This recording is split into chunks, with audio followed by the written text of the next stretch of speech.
8 दशकांहून अधिक काळ आपल्या गाण्यांनी संगीत क्षेत्राला वेगळ्या उंचीवर नेऊन ठेवणाऱ्या, आपल्या आवाजाने प्रत्येक मनावर अधिराज्य गाजवणाऱ्या ज्येष्ठ गायिका, सुरांची साम्राज्ञी आशा भोसले. विविध भाषेतून तब्बल 12,000 गाणी गाणारी सुरांची ही साम्राज्ञी काळाच्या पडद्याआड गेली. आशाताईंच्या निधनाने बॉलिवूडच नव्हे तर संपूर्ण संगीत क्षेत्र एका महान गायिकेला मुकलं आहे. 8 सप्टेंबर 1933 रोजी सांगली येथे जन्मलेल्या आशाताईंनी आपले पिता पंडित दीनानाथ मंगेशकर यांच्याकडून संगीताचे धडे घेतले.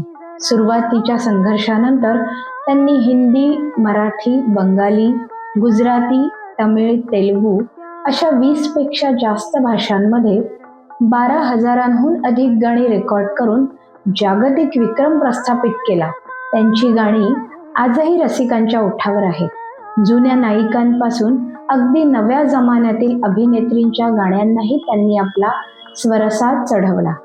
आर.डी. बर्मन यांच्यासोबतची त्यांची जोडी तर भारतीय चित्रपट संगीताच्या इतिहासातील सर्वात यशस्वी जोड्यांपैकी एक ठरली.